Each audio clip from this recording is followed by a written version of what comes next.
such an admirer of you as a person of God and the talents that you have. And so when we had this opportunity to sit at a table and have a conversation, man, I couldn't wait. Well, that's awesome. I appreciate you being able to come in. We actually go pretty far back because we were in similar leadership arenas. Right. And I was curious because we hadn't gotten to talk about it too much in depth, but I kind of wanted to know, because I love your heart. I love the way you approach leadership and being like a true servant leader. And I kind of wanted to talk about that stuff. Like, where did that come from? Did you have any influence with your parents or with other figures as a kid growing up where you wanted to truly serve?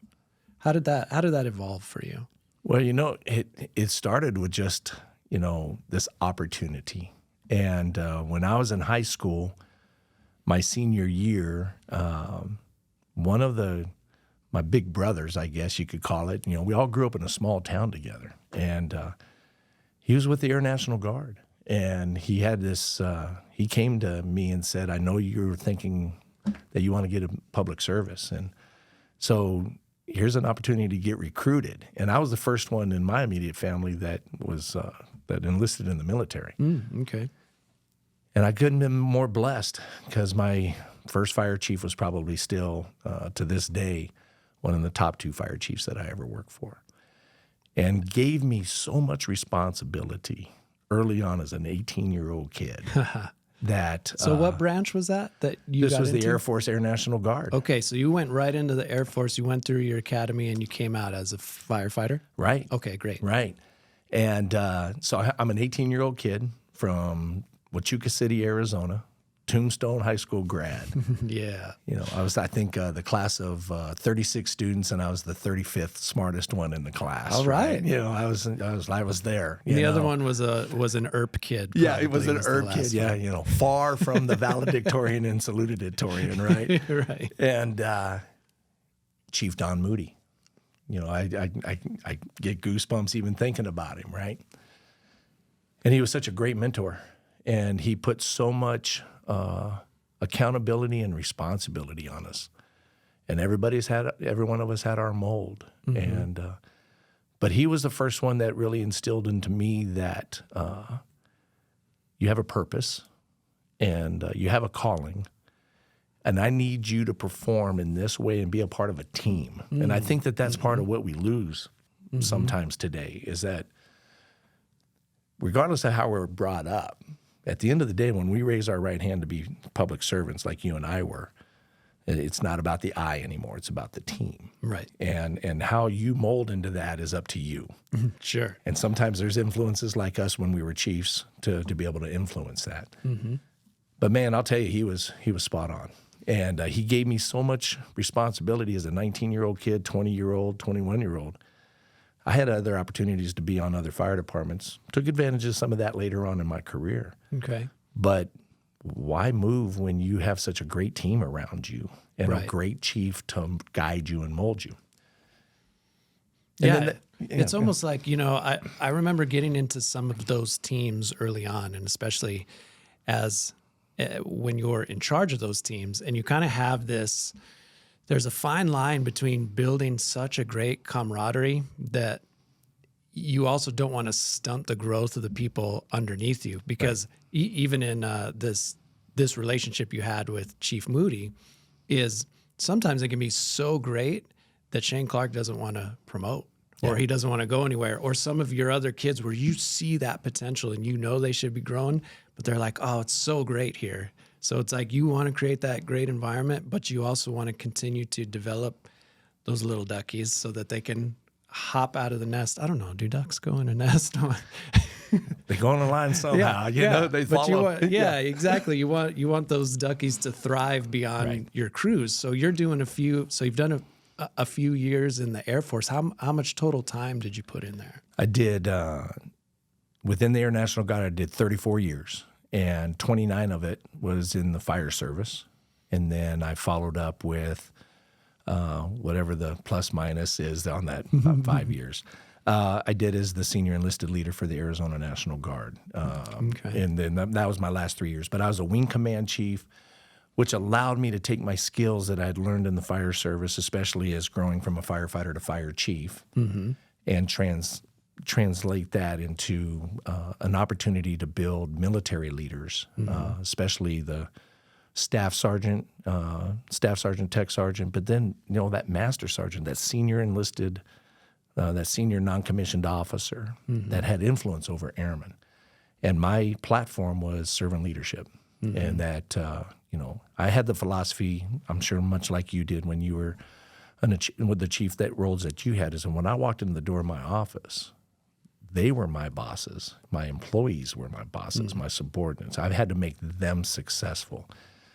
And if I could create a team, whether, that was at that captain level, engineer, firefighter level, if they knew that their step up was one that they wanted to be, achieve that, give them the tools needed to make themselves successful, and then step out of the way. Right. Then that was the formation of a succession plan that was going to create an operation of success. And that's what I believe that we needed that was my management style. I'm going to give you the tools. I need you to lead.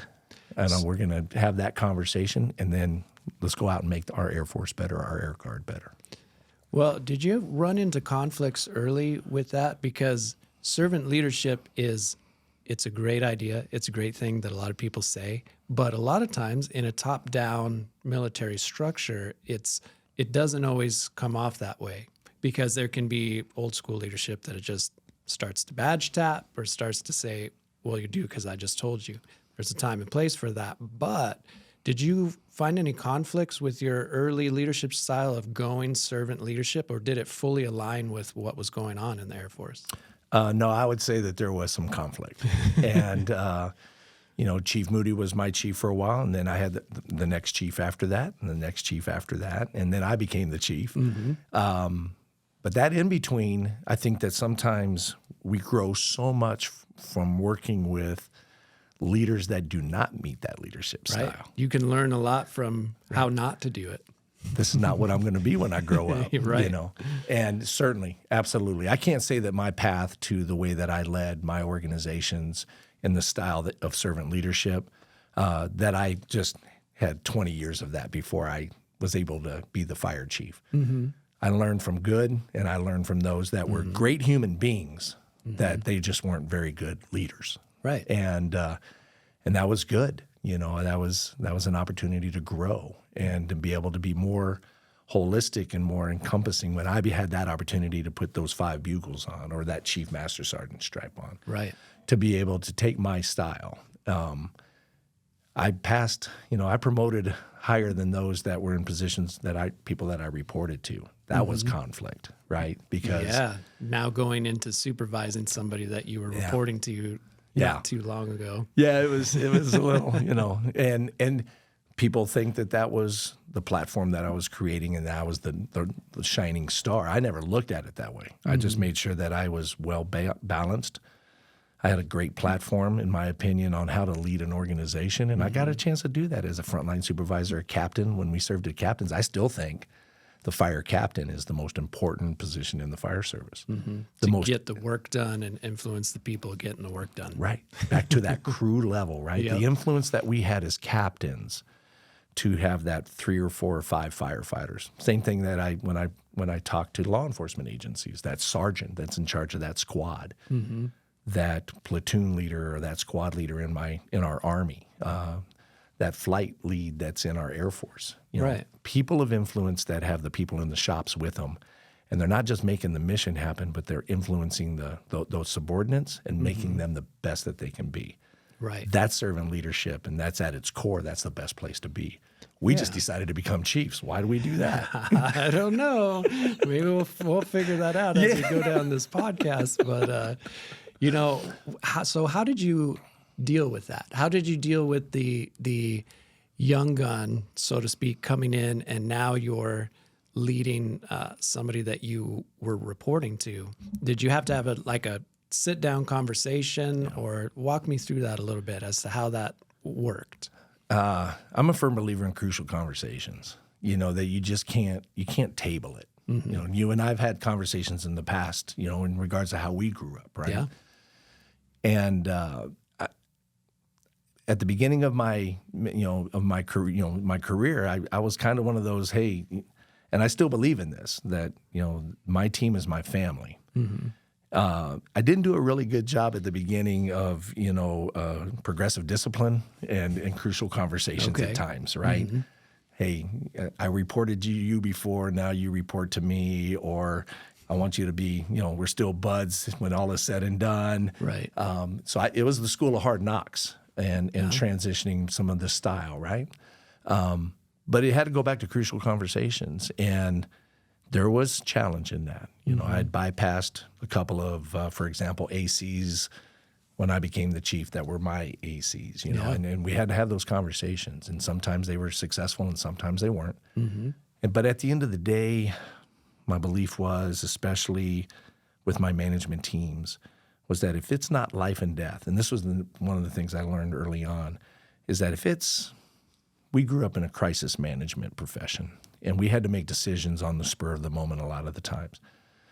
But that was on the field. That was when we had to make a decision because the fire was growing or the mass casualty was worse than we first got on scene. But in management and in leadership, most of the things, if you want to grow a great team, you can wait. You can bring in that team. Yeah. And you doesn't need action right then Right and now. there. Right. 90% of what we're doing is non-emergency when you're talking about leadership. Exactly. It's you have that emergency, you have more of a formalized top-down structure to execute the mission, but the other 90% is laying the foundation so that you get the trust and everything else where people will execute that mission and you can rely on them. And if you can take the time to bring in the people as allowed to be a growing opportunity for them. When I was at Rural, I spent my 2 years at Rural as ops chief under the second best fire chief I ever worked for was Les Cade. And really that mindset is when I was able to bring in my battalion chiefs and we could discuss something as a 4-person management team within operations, the end of the day, I got their inclusion, I got their insight, but they knew that at the end of the day when we opened up the door, it was my decision, but it was the best idea that we ever had because it was a 4-person decision. Yeah. And having those nuggets of opportunity to be able to work with our captains to say, yes, you are a critical thinker and you got to go out there that 10% of the time and go run that call. But that 90% of the time that you're in the station and you can influence your engineer to be the next best you, Yep. the firefighter to be the next best engineer or paramedic, whatever that organizational, professional development looked like, but making that a part of the daily routine. That's how you build fantastic organizations. Yeah, and then that will transcend age or experience or some of the other things because those are still universal team building principles. Right. And people can get on board with that. I always thought it was funny because I was 29 when I first promoted to captain, and I was like the second or third youngest on the entire crew. And people had more experience with me, and we had this one dude that was a paramedic, salty paramedic, Right. but a great dude, like the guy that you wanted working on your family, but he was a hot mess of a human being outside of response. So he was a pain at the station and doing some of those other things. And I likened it back to when you look at the NFL and you have these first-round draft pick quarterbacks that come in, and they're walking into an organization that's already established with people that have way more NFL experience, but they're 23. And so you have linemen that have been around for 7 years that now have a 23-year-old new boss. Right. And you're like, how does that work in the NFL? But age seems to become such an issue when you're working in public service. So I tried to treat it as the same thing as like, look, I'm the quarterback now, but you guys have all the experience, and I'm going to need to lean on you in certain situations, like this salty paramedic as an example. I need you. I need you to be the man when it's a critical paramedic task. I need to be able to step back and trust you and give them the freedom to still show that all of that experience that they've worked towards matters, but you're the quarterback. You still have to come in and be the quarterback and set that whole team culture.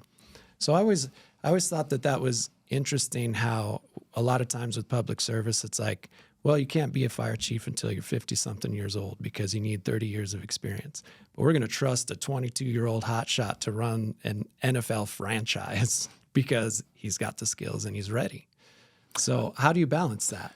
Well, I think that the difference, though, is that within the NFL or professional sports, college sports, is that it's such a small time window, right? They're only an athlete within that organization for such a short period of time.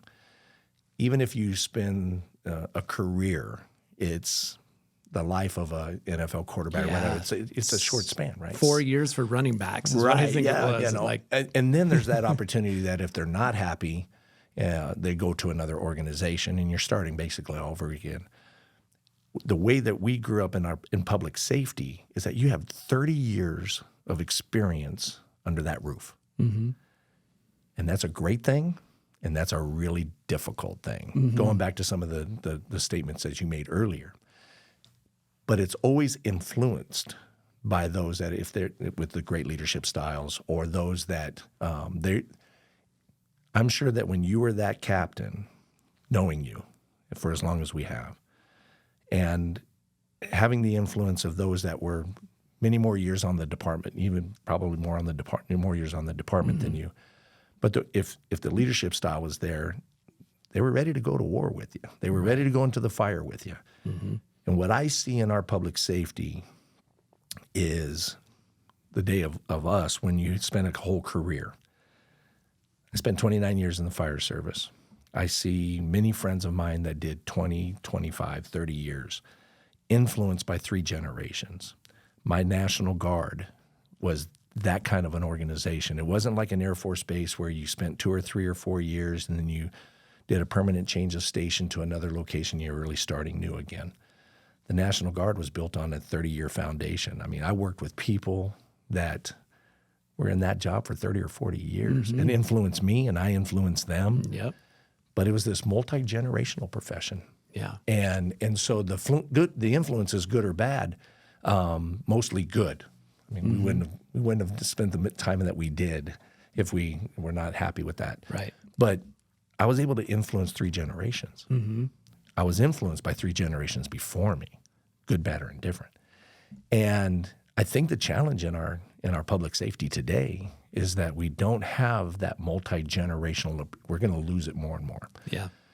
That those that we're recruiting into our military, into our law enforcement, into the fire service, they don't mind if it's a short stint. Right. And we have to, as leaders, accept that. And I think sometimes we have a hard time with that. It goes back to the generation of you got to be loyal, remain in the fire service. Before it was remain with my station, my department. Yeah. And then we had to get off of that because they didn't mind going from one department to another. Mm-hmm. And we embraced that. How do you embrace a profession today where they may not want to stay for 25 years? Mm-hmm. And how do you make the most time to keep them while you've got them, to make them as productive as possible, and then be that influence to say, you know what, if you do really want to leave, I'm going to make it hard. Yeah, because you're creating such a great environment. Exactly. And you want to retain that experience that they have to offer in the leadership. And I see that with the Navy right now. I'm a little closer with the Navy because my daughter's about 3 years in. And that's awesome. She's doing great as an engineer. And there's a lack of middle management leadership. Right. Absolutely. And so those boats aren't as staffed. They're not all fully staffed right now because you have holes in these middle management leadership where these kids, they put their 5 years in, but then they leave because they get a trade and they can actually do a lot better as civilians. Right.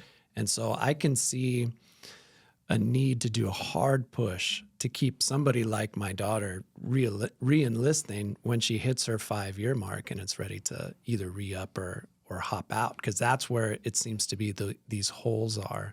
Right. And I don't know if it was the same in the Air Force back at that time or if it's still a challenge now. It is, absolutely. Right. We're losing the sight picture of keeping somebody for 20. And I'm not saying that you're entitling them or coddling them or trying to make it where they, we don't want you to leave. No, just the opposite. Give them the responsibility, give them the accountability, give them the pathway to be successful where they want to stay because we believe in them. We value them. Right. And for those that don't want to, okay, I have no problem you going out the door. But keeping those ones that have the true intent of wanting to be the next servant leader to teach the generations below. I'm sure you did the same thing. In my job was to learn one up and teach two down. Yeah. And if I did that, we had successful organizations, right? So if I was the captain, my job was to be the step-in battalion chief. And I wanted to be the next battalion chief. So I wanted to learn everything about that battalion chief or those battalion chiefs. But my job was also, as a captain, was to teach my engineers to be the next captain, to teach my firefighters, and instill that succession planning. Right. And if we do that, I don't think we'll always have great organizations, but it starts with the frontline supervisor. Yeah. I go back to say again, our fire captain, to me, even as a fire chief, I would tell my battalion chief, the captain is the most important job in our department. They're the face of the public, Yep. and they mentor 4 to 6 firefighters every single day. Right. I mean, I noticed it too, like when I promoted to field battalion chief, and you're overseeing 7 or 8 fire stations at the time. So you have 7 or 8 captains. Right. Now, I can drive over there and I can have a 30-minute, hour-long conversation, do some training, but the captain's going to be with the rest of the crew members for the other 23 hours. And so the influence, I've got a short period of time to make a large impact, but they themselves are going to have the most impact on the culture in their fire station and how they're treating the public and everything else. So Exactly right. you've got to be a lot more efficient with your leadership time as you get into these larger roles, because you need to plant the right seeds so that those things can grow, and you can make sure your captains are farming the right vegetables and fruits. Right. I called it the golden hour. Every tour, I asked my captains to individually pull their firefighters into the office, because the captain's office could either be a dungeon or it could be a haven. And we grew up in both. Yeah. Don't ever go to the captain's office, because when they closed the door, you knew what was happening. You're busted. Right? So that influenced the whole shift, because if that was the leadership style and they walked in, that created havoc for the rest of that shift or that tour, right? Yep. So I always ask my captains, the key to success is having the golden hour, where you know exactly who your firefighter is, what's going on in their lives. Are they having financial issues or marital issues, or do I have a drinking problem? And those things that influence their employment or their way of being successful. And can I give advocacy to that? Right. You have a marriage issue right now, so let's get you some marriage counseling. Yeah. You have a tardiness issue. Let's find out the reasons why. You're just a pain in the butt. We got to deal with that. But if I knew when their kids' birthdays were, when I understood the anniversaries, and when I was there for them at their time of success or their time of need, I had that firefighter for life. Yeah. And if I was just, my golden hour was just to talk business or to instill disciplines or whatever. Hey, your report needs better punctuation. Yeah, right. And then when I became that battalion chief, then my golden hour was with my captains, having that conversation to say, okay, now this is your time. How are you doing? What's the cross interaction going with the other captain? So I always believed in the golden hour. Yeah. Now, as you're saying, you're having all of this time to influence a culture in the fire stations and the way those 24-hour shifts work. Now, I would imagine, because you were deployed too, you're actually did you do a couple tours and where you had this not just 24 hours, but I'd imagine months. Yeah. How does that shift your mentality in how you're interacting with your team on a regular basis? Deployed a few times. The one that really comes specifically to mind, of course, is when I was a fire chief on a joint base in Iraq, where I was having to be the fire chief of the Air Force side, but I was the first Air Force fire chief on the Army side. And so to be able to work then in a joint environment with officer leadership on a culture that I know very well, Air Force, and then now learning a culture and them relying on me to be their fire chief, to have a fire department on an Army installation was a fantastic learning experience. And but when you are deployed downrange, it isn't like you have 24 hours on, 24 hours off. Exactly. You are on. We're on all the time. And we did 24 on, 24 off, but all of my firefighters lived at the fire stations because the potential was greater for us to have to pull in people for either the mass casualty or the large frame aircraft. The person that was off may not be off very much, that day, because we have to staff some other trucks, and here we go. Yep. So they were never really out of the box. They were always feeling the pressures of, in essence, feeling like they were on duty.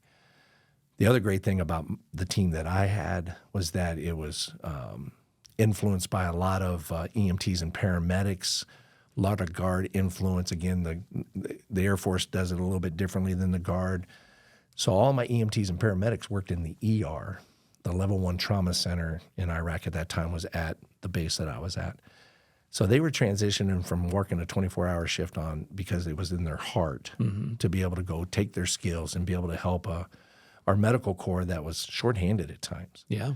And forming the relationships between the fire side and the medical side, much different than what we do today in our world in the civilian community.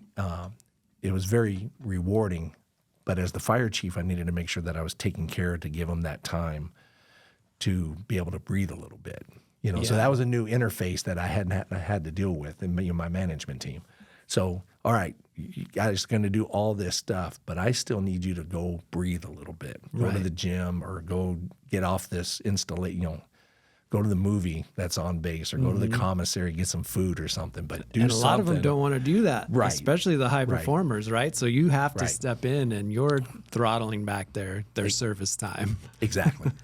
So I always say that it was, of all the times that I had, that short amount of time in the military at that installation was the best mission of my life. And of course it was, the worst day of my career when when you lose somebody within the ranks. And then that's a whole different dynamic is when we lose somebody in the fire service. Yeah, yeah. Are you willing to talk about that? Because it's such an incredible story, and I think it could impact a lot of people. I know it's absolutely. It's challenging, but yes, when you were deployed out there, there was an incident that ended up in a firefighter losing his life, and I remember we've had those talks from leadership dynamic, and it's so powerful to see it from the full perspective of how you deal with that, how you help a crew and other people have to work through all of that as well. So February 14th, 2005, we had an outside the wire mission. It was a pretty elaborate mission. I had a group of firefighters that were trained to go outside the wire. That was why they were there. It was called my RAMS team, Rescue Air Mobile Squad. And that was why I was working on the Army side as well as the air side, because that was handled by Army firefighters prior to. Our Army was real tired at that time, multiple deployments, and so there was a decision made, a great decision that was made to allow the Air Force to come in and take some of these skill sets, train them up to be outside in essence, a combat environment, and then be able to deploy. From a mostly medical perspective, that was their job? No, it was on a rescue. combat. It was kind of like the technical rescue piece of that. Okay. And so the primary job was to go out and extricate our unified forces when they were impacted by IED or just the essence of battle. What we didn't know at the time did not have when we step in, we know our jurisdiction. Right. When you are outside the wire, you don't know the jurisdiction. You don't know the things that are being faced, especially as a new team. The great thing about the team leading in is that I had great leadership. I had a great management team that had planned for these contingencies, but it was really a new mission. And with new missions, sometimes you don't see all the things that are right in front of you. Right. And so this one ended up being a swiftwater rescue in Iraq, in a desert. When you don't understand that there are canals, and during the rainy seasons, those canals get the current hits you. So it was basically a swiftwater rescue. Okay. For, And like a civilian was in need, or one of your own was in a need? soldier. Okay. So they had overturned a Humvee in this canal. Long story short, it was one of those things that you don't have all the equipment for because you don't understand that's going to be a part of your rescue package. And so my firefighters did some really heroic things that day. And unfortunately, trying to save a life, one made Staff Sergeant Ray Rangel, who I think about every day, that he sacrificed all to try to save 3 members. So it was an incredible story of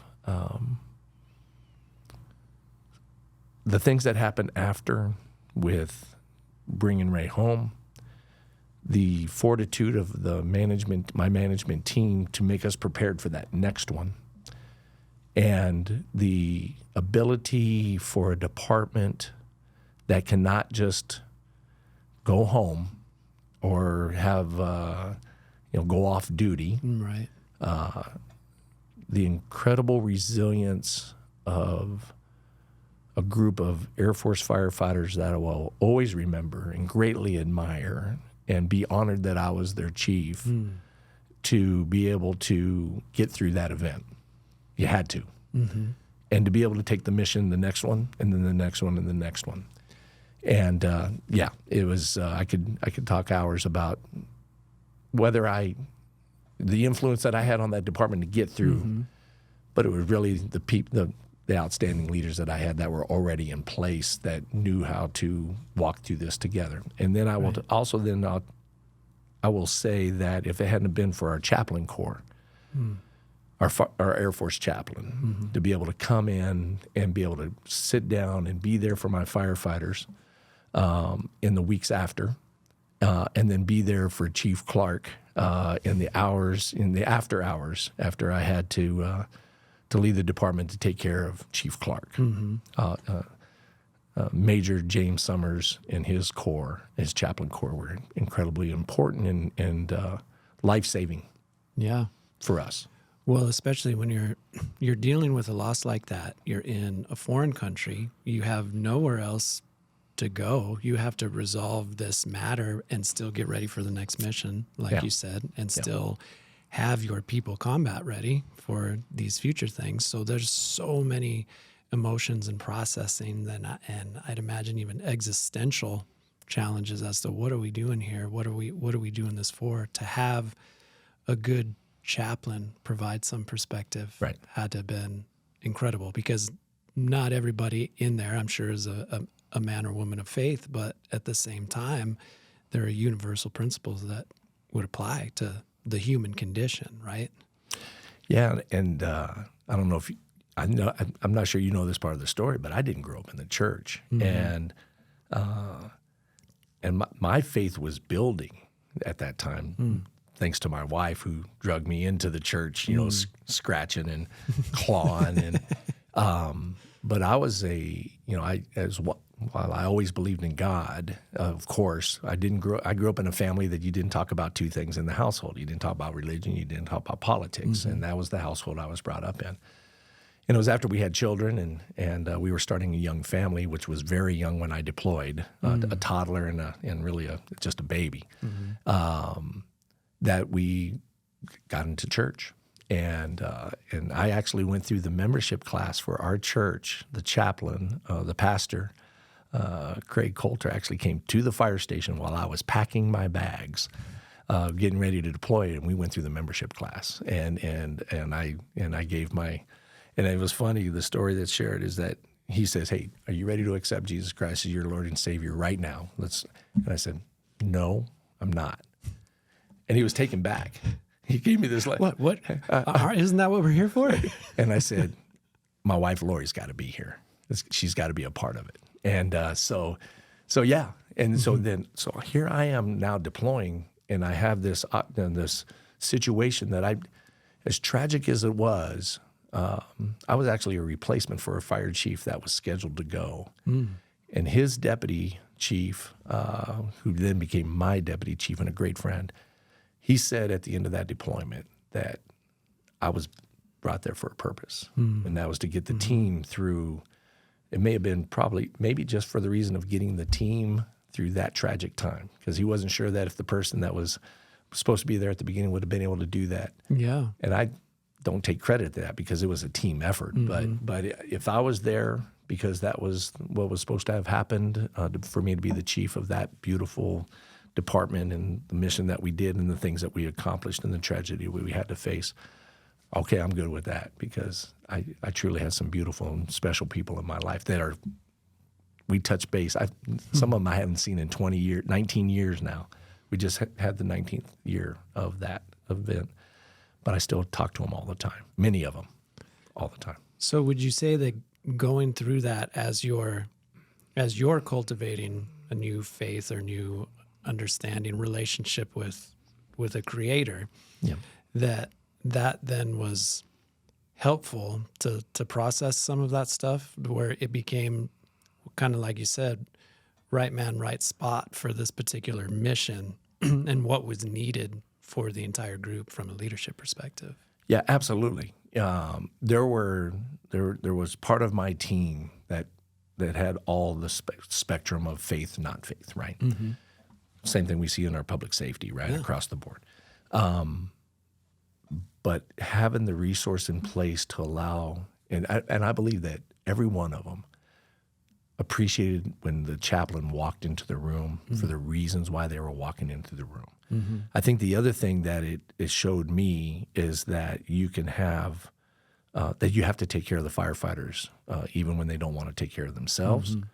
And you have to be able to think about the aftermath, right? So whether that's continuing down the servant leadership of tying them into the spiritual side or the mental health side of that, right? So now we start talking about critical incident stress management, peer support, the things that we call peer support now.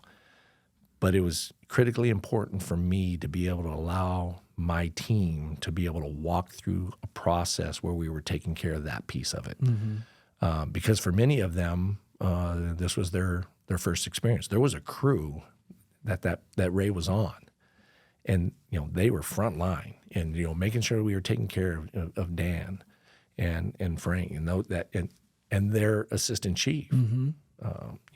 That whole lineage there, that whole line of organizational structure, taking care of them after the day, right? Calling on them at the anniversary, walking through that. It's not a sprint. It's a marathon. No, and like you said, you never get over it. Excuse me. You're thinking about him still every single day, mm-hmm. and I think in a lot of ways that is what helps his legacy carry on. Absolutely, because you do think about him every day, and you can't help. So a good leader is always going to be very self-critical as to what they could have done better or what they could have done different. And I know you went through some of that as your journey, and probably still do to some degree. How do you work through that and still provide the leadership that you do? Because some people, they can take those traumas and then just let them go into this spiral of destruction, mm-hmm. because you're ruminating on it, and you can't help but try to nickel and dime every single thing that happened, and how could I have pieced it together differently? And was there a turning point for you at all ever on that, or has that been a growing process? It's a continued journey. Mm-hmm. It's a continued journey. It's a continued journey, I think, for the team, especially when I have further conversations with the team and how they're doing. As time passes, it heals, and there's no doubt about it. But when you're faced with something like that, and many of us in life are faced with that, right? Mm-hmm. The traumatic event that changes lives, and but as a fire chief, you feel it. Mm-hmm. And it's a very lonely place. And and I got to learn something that I had not learned before, that there are those that are with you through the journey and supporting you through the journey, and then there are those that think that you are the cause. And right. and so I learned quickly who my friends were and who my friends were not. And that was okay. That's just part of the course. There's the armchair quarterbacking. There's the, and so that was a difficult piece, especially the first few years after, because you don't ever know sometimes. In our business, when it's local, I went through 2 Class A mishap investigations, and this was one of them. And sometimes you don't hear the report at the other end. And it was 2 or 3 years later when I finally got what that looked like and where the levels of responsibility had lied.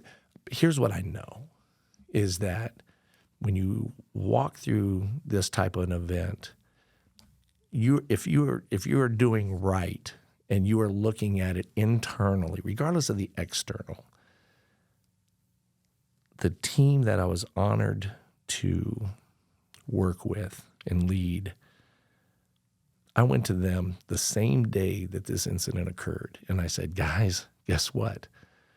This is a potential rescue now that we did not even know that we had. Can you imagine stepping into a new threat in your jurisdiction?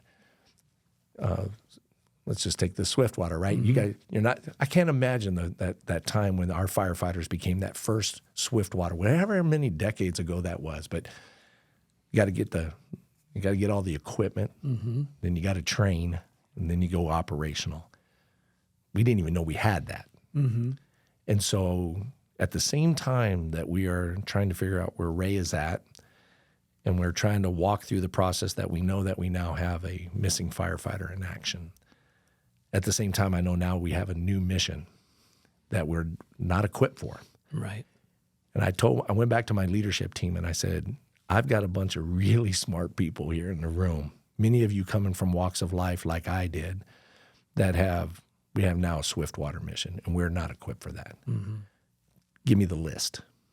Give me the list right now. And so while they were walking through this individual and team journey of we have now a loss, they are stepping up at the table, that same table.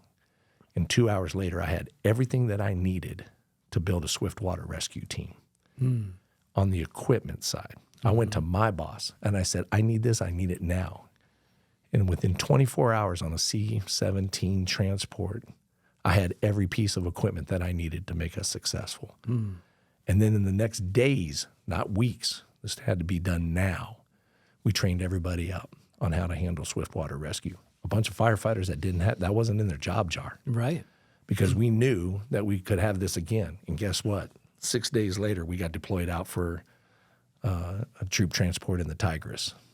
And the look in the team in my eyes, we're 1 week removed, and I'm going out and I'm now the big cheerleader. Y'all got this. Yep. You're the best. Go make it happen. And my firefighters are looking back at me saying, Chief, just get out of my way, man. I'm ready to go get on this helicopter and let's go kick some butt. Right. And man, that exactly, that's where the men and women that serve are just the most incredible human beings and the most resilient human beings ever. And to be able to lead them and see them thrive in those environments after all of that adversity. How proud Papa of a moment was that for you? Pretty proud Papa. Because you know that you got a team that is in it for the right reasons, and they're just all in. It's a proud Papa moment, absolutely. Oh, that's that's so great, and I appreciate you being able to share that, because that's not easy stuff to talk about, but I think it's important things to talk about because people need to hear it. People need to hear these real stories and how real humans have had to navigate through that. I never lost a firefighter, had a firefighter injury like that, but I understand trying to process this stuff in real time. I had a little girl run over by a commercial truck in a safe cul-de-sac, like just, how so many things have to go wrong at the same time in order for an emergency to happen that is to that scale. And it's not really any one thing's fault. It's just this amalgamation of unfortunate incidents. And my daughter was the same age at the time. Right. So we're working her and getting a helicopter out and going through all of that. And the trauma was extra challenging for me because of that relationship on the age. I looked at her and I saw my daughter. Right. You know, she was 3. My daughter was 3 at the time. And she's responding to commands. And you're trying to keep her in it and sort out what the emergency is. And we fly her out. We feel decent about where she's at by the time we stabilize and fly her out. And we didn't go out of service because our chief at the time was like, hey, you got a district and a first due to run. So we had just been cleaning up all of the blood, all the mess, all the everything. And they say, hey, you got a vehicle lockout call. And you're trying to be a young captain. You're trying to be resilient, trying to be like, okay, boys, let's go. We got the next mission. But like still shaking inside at what had just transpired. Yeah.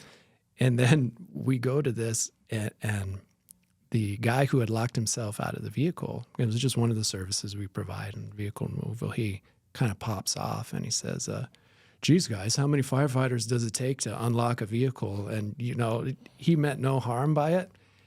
But with where I was at in the moment, I'm like, I'm going to take this lockout tool and I'm going to smash every single freaking window that you have here right now because I am on edge. Right. And a lot of times you don't know where people are at or what emergency they had just been on. And I'm so grateful now that we're more open to go out of service for a second as an example, or say like, hey, that's a non-emergency call. Let's let somebody else handle that right now. We've got some things we need to sort out.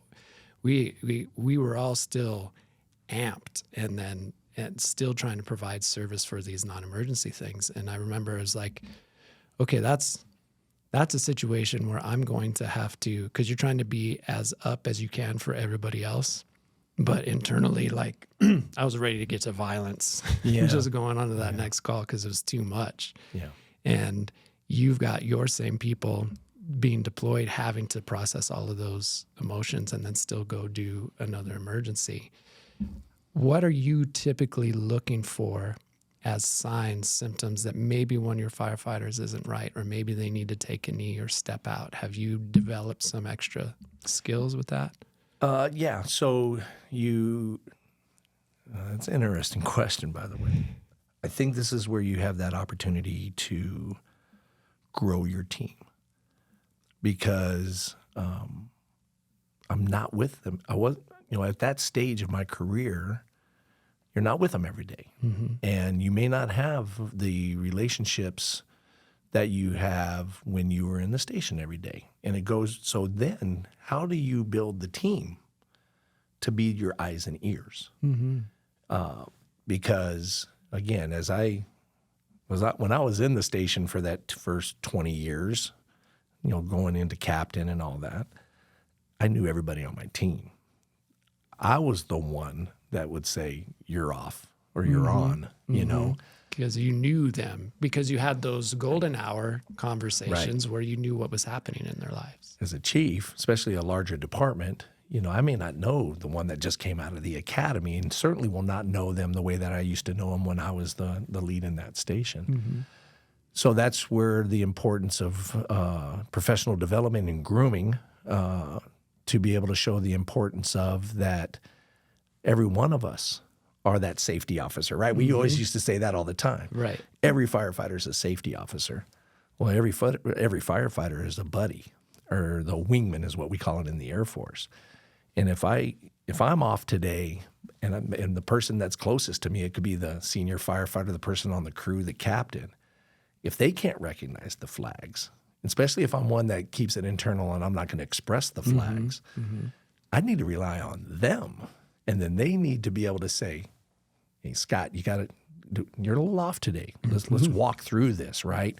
Starting there, and then be able to elevate that if it's concern that needs to be elevated. That's what I was trying to build, was that I can't be that person. Right. I need all of you to be that person. And Captain, I need you to be that person as the lead of that station, the lead of that crew. Yeah. Goes back to just being tactical. It's being administrative. It's being, I got to give you the letter today because you earn the letter, know, or it has to be, hey, you're off today. Let's walk through that journey together. No, that's a great point. The environment that you're setting and understanding that everybody processes things different in different times, and you don't know everybody and what their tells are. So you have to establish that early. I need to trust you while you're trying to figure out that new officer and what their signs are. Like for me, as an example, everybody that knew me knew that I was off when I got quiet. Right. Because normally I'm running my mouth, I'm joking around, everything is fun. And then they're like, what's up, man? But people behave differently. So it's usually like you're looking for that behavior change that's just kind of different from a normal baseline. But in your situation, great point that when you don't know a lot of the people, you have to go to the ones that can recognize a behavior change. And that's why I'm so big on frontline leadership, frontline accountability, give them the tools to succeed, the objectives and the responsibility that's afforded to them. My last position as senior enlisted, while I had no command influence of any of my enlisted soldiers and airmen, I was responsible for the health and the morale and the training of the force, right, to ensure that they were ready to go into the war fight. The enlisted comprise of 80% of our military. 20% are officers, 80% are enlisted. So as the senior enlisted, my responsibility to the adjutant general was to ensure the health, morale, and welfare of the force and the making sure that the training where they could go into the war fight. And so on paper, there was over 6,000 enlisted in the National Guard, in the Arizona National Guard when I left, when I was in position. There's no way that I know 6,000 soldiers and airmen, but I always knew where I could turn to find out exactly everything about that soldier and airman if that frontline supervisor was doing their job, and that was the squad leader. In essence, the fire captain, it was the sergeant on the police force, right? It's that frontline supervisor. Yeah. They have the most influence. They have such a great job. Yeah, and I'd imagine that you would encounter some that didn't know what was going on with their crew or people, and then you have to have that critical conversation. Exactly right. This is the most important aspect of your job. Exactly right. And I would put the pressure on my formations when I would show up at our armories or the battalion or at the wings. And I always told the commander, I always had a conversation with the commander and the first sergeant, and I always said, we're going to go find a squad leader. And it wasn't because I wanted to test it. I just wanted to ensure that the expectation management that the boss had set forth and that I had set forth was resonating down to the lowest level supervisor. Right. And then when they could not answer the question, then it was a building block. It was an opportunity to say, here's the expectation management again. And first sergeant commander, you get to influence that. And so it wasn't like a penalty phase or anything. It was just to ensure that we were running an operation that we knew was the best way to run the operation that day, with the succession planning of making it even better in the future. Right. You're kind of the bumper lanes. You're just a little course correction, but making sure that the mission is clear and clearly communicated as your expectations on your end. And so you've had a long career in military. It's transferred over into a couple of different fire chief stints. And now you're working for the county. Yeah, I get to.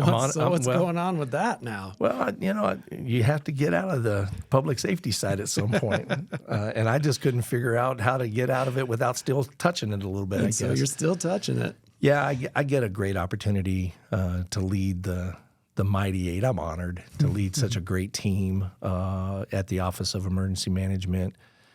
Be able to work under great leadership. Drive and vision of our administrator, and really to get myself out of the incident command world where we were running calls and focus on community preparedness and planning and exercises and those kind of things. And I say every time I get to sign the checks, I get to make some of the decisions, but it's really the team that are doing such great things to keep our community prepared. And we're, our focus is on the big two, and that's, fires and floods. Okay. That's Arizona, that's Tucson, that's Pima Yep. County. But it's so much more than that. We're an all hazards approach organization, and we have a foundation in planning where it's multi-hazard, right? So, we have 4 fault lines in Pima County. The earthquake could happen in any day. We've had a tornado every once in a while that decides it wants to touch down. So we look at it as an opportunity to help our community. And then if something tragic was to happen, and we've had that in the past, how do we get our community back to normalcy again? Yeah. Yeah. And so your official title now is Director of emergency operations. Emergency management. Emergency management for Pima County. Yeah. Pima County is a big county. And It is. not just people-wise, but very spread out, very large county. Yeah, the county itself is bigger than 6 states, so landmass-wise. Yeah. And so, you start talking about 4 hours east to west and 3 hours north to south, and continuous border, with Mexico. There's a lot of challenges. So, but it's great. Again, it goes back to the people. And I could step aside tomorrow, shop would be just fine. In fact, sometimes I think I'm probably in the way. It's time to move on or something. So, but no, it's great. Yeah. I can't think of a better place to be, at this point in my career, and family's continuing to grow. I got 2 kids in college, so my focus is trying to be, with them at this formative time in their lives as their transition as young women to, through college and into whatever their next chapter is going to be, and me be along with them. So, Well, what I've really appreciated about you and learning under your leadership is I remember specifically having a conversation one day when we were at a golf tournament, and it was in the morning. We were paired together, so you and I were on a golf cart, and in a lot of these fundraisers with a lot of different leaders and fire and different things, is it's like 6, 7 in the morning start times, and people are day drinking. They're carrying on. You're on the course for 4 or 5 hours, and you're making a good time of it. And I remember just sitting there with you, and I hadn't stopped drinking yet, but I was starting to contemplate if alcohol was the best thing to have in my life. And we were just sitting there, and you were looking at the group ahead, and you're like, now look at that chief officer, and look at what he's doing right now. Now, do you think that aligns with leadership by example? And because everybody sees it, and it's all fun and games, and you're joking around, but does that align with the type of leader that you would want to be, or you would want others to see? And I remember that having an impact on me, because I was still very much a party boy on my off-duty time, and I was slipping into what I had seen from a lot of my peers and mentors, which is, this is what a chief officer life is. You go to conferences, you let it all hang out, where there's open bars everywhere, and it's easy to fall into that lifestyle. But something I wanted bigger, I wanted more for myself, and that really made an impact. That there was another chief that was willing to just look at that and question it. Is that really the best example that you can be as a leader and public servant? So I've always appreciated that you've been willing to say the things that maybe other people will just kind of go along with. And was that a new or evolving thing for you, or were you always like that as a leader? So I was probably, I will tell you that day, many people would have said that I'm being hypocritical because that was me. Mm-hmm. And that was me even up to the point when I had become fire chief the first time. And I had a problem with alcohol. And so it was, you learn lessons from those with the hard knocks, right? You learn from the challenging times as much as so it was not a position where I thought I was more than thou or no, and I didn't take it or that any way negative either. reflection of even those that man, I love every one of the people that I'm around, exactly. right? And I grew up with all these fire chiefs doing these things. So there would be a part of, I remember when I became the fire chief the first time, and I started making decisions, and they were saying, you're just a hypocrite because now you are, following the rule that you may have not. And I said, yeah, absolutely right. Mm-hmm. I cannot deny that, but you have to evolve, and that was my way of evolving. And if I was able to, have that conversation with somebody else that I saw, that I was willing to have that conversation. We grew from that, didn't we? So, but I could say a few years earlier than that, I was, I had to learn from the shortfalls that I had in my life. Right. And what, I was lucky, and I had that conversation with you because somebody had that conversation with me. Right. And you have to, because the easier thing is, I think, just to go along with it or not really want to rock the boat. But I think it's important to have that, especially if you've been there. Yeah. Like what I try not to do is completely rewrite my past. I mean, I was a party boy. That's how I rolled. That's how our crews were. Our crews would go to Vegas. That's how tight we were, is like, we're going to take this party to the next level. and there's nothing wrong with some of that crew continuity and camaraderie, but you also make a lot of mistakes that, just like you said, I got lucky because maybe I just got lucky because I didn't get caught with like a DUI or something that could have happened to any one of us.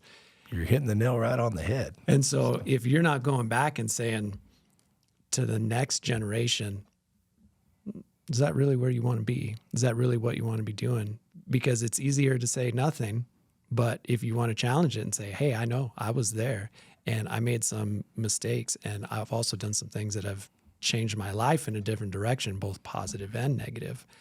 Let's call it out. Let's at least have it on our minds so that other people maybe can make different and better decisions than we did.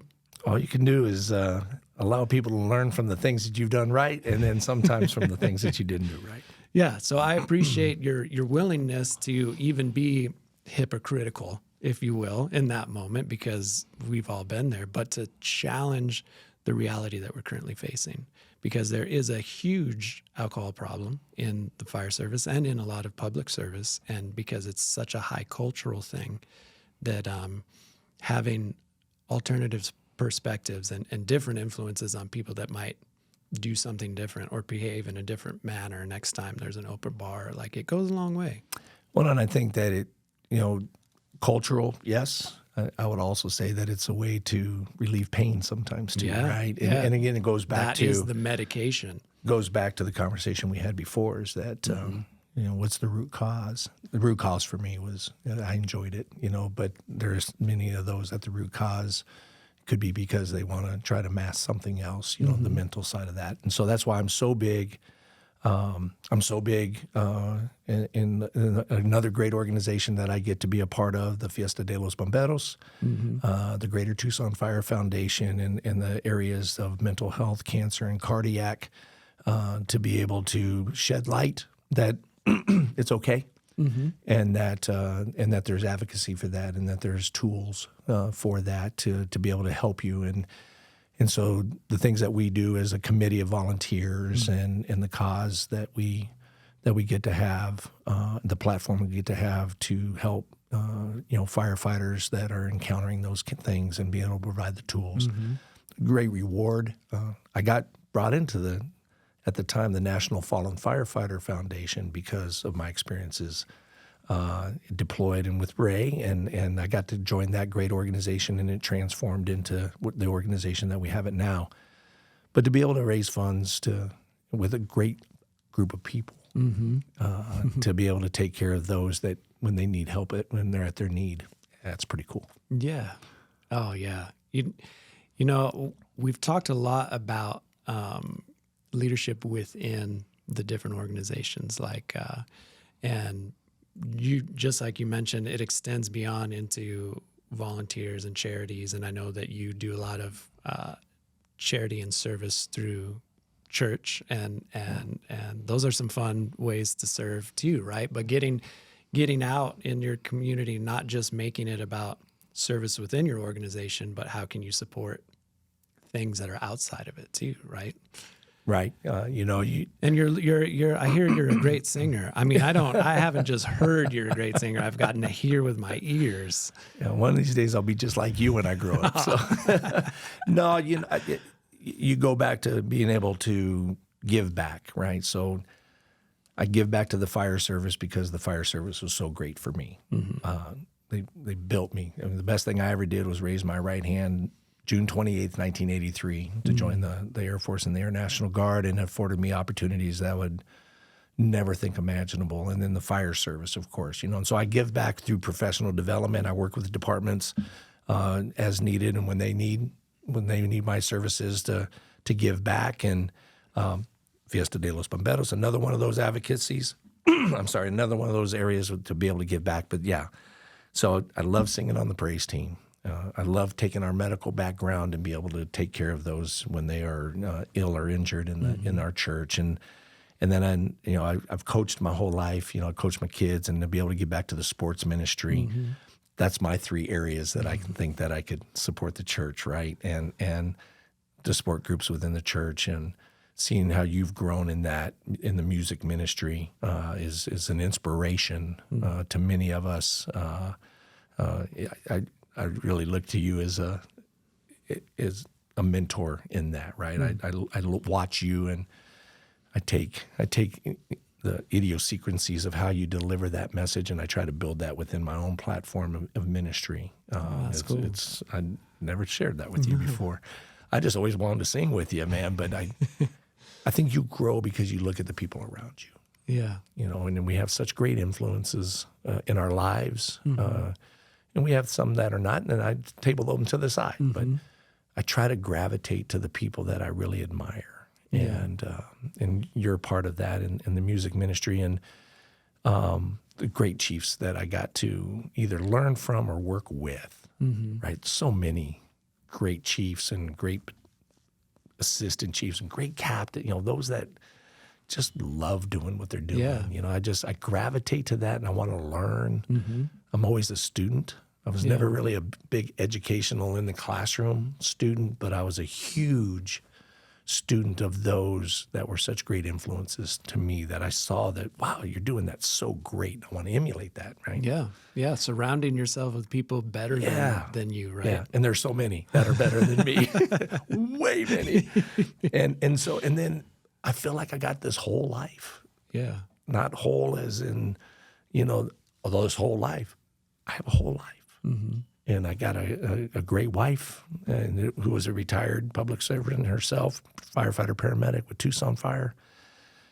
Great family around me, great friends, great influences in all spectrums of my life, and my kids. And I feel really good. I'm in just a really good place. And when I'm not in a good place, and that happens, I've got people that influence that too.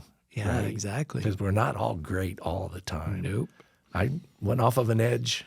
Every February I go kind of off of a ledge a little bit. And my health, sometimes I wonder, where I'm at with that. But I know where I can go to have people that help me. Yeah. And that's an awesome place to be.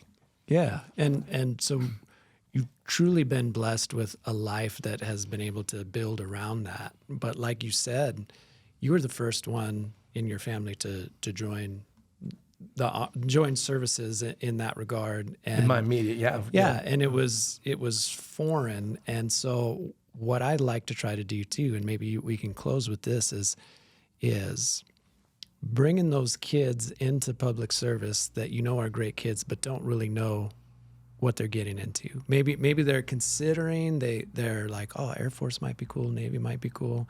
Some of these other ways to serve, like what would you say to a kid that might be on the fence right now and doesn't know what they're getting into, but is interested in called to service? Yeah. I think the first thing that I would say is that what inspires you to want to be that? Is it a person? Is it a location? Is it the cool truck that's going down the street? Is it the show that you're watching? But know that there are so many people that want to walk through that journey with you, right? Yeah. If you don't know a firefighter, go talk with one. Go to the station. They're more than happy to talk with you. They're more than happy to talk about it, right?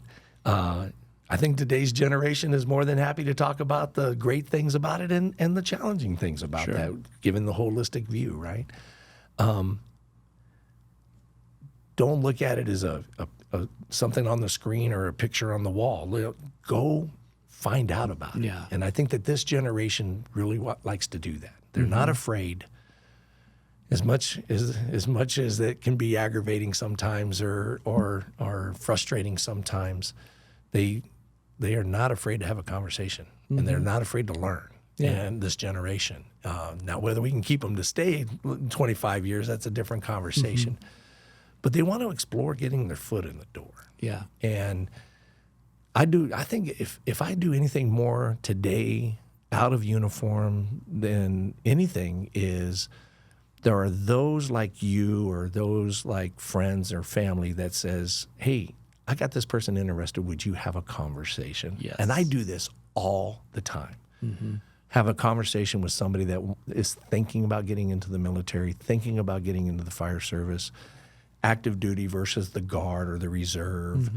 And it's a conversation. And if I can be of support of that, I always pick up the phone, right?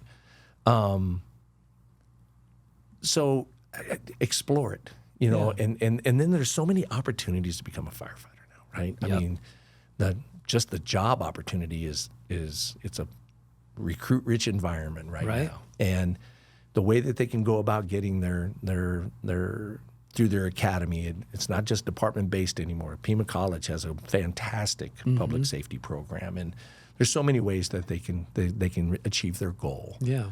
Military is the exact same way, right? The recruiting is at an all-time high because there's more jobs out there than ever before. So if they want to take the leap, there's an opportunity to do that, right? So, Well, that's a good point. That's what got me ultimately into it is I was signed up to join the Marines, and we did the delayed entry program. So I was 19 and my parents needed me out of the house.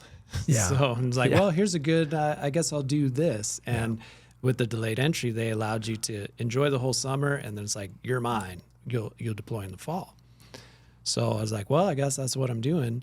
But during that summer, I went out to California, and my cousin was a paramedic for Santa Ana fire. So I did a ride along, and so 100% agree. If you're not sure, do a ride along somewhere. Right. And I was hooked after that. It was after doing that ride along, I was like, this is how I want to serve. I felt called to do service in some way, and I just wasn't sure what that looked like yet. So I had to go back and have that challenging conversation with the recruiter, because you get sworn in and all of that, but you technically aren't theirs until you deploy. Right. So I made a decision, and I think ultimately what made it okay was that, well, I'm going to serve in this capacity for my country. I'm going to EMT school, and I'm going to do that because I was able to do a ride along. So 100% agree. If you're thinking about it, go do a ride along. Yeah. You're going to either love it or hate it, and you'll find out. And that'll be fine. You'll get exposed to that. And organizations want to do that for you. They do. And it's not because they have to, it's because they really enjoy doing it. Yeah, right? they enjoy showing off the profession and how cool it is. They really do, And I will tell you, I'll end it on this, from all the good and the challenges that I, accept in Jesus Christ in my life, and knowing that even that during those times when I wasn't following, that he was still looking out for me, right? And affording me opportunities to grow. And now, of course, it's the focal point. But, I go back and I think I look back at my life, and it really was doors that were opened because of God, and knowing that you had a mission. And God had a mission for me, right? So, but so thankful, so blessed. Thank our Lord for all of it, man. So awesome. Well, thank you so much for being able to come on and have a chat and have. These are the same conversations that we have when we're just hanging out in a golf cart together. So I appreciate doing it to share with more people. Well, thank you so much. Appreciate the time.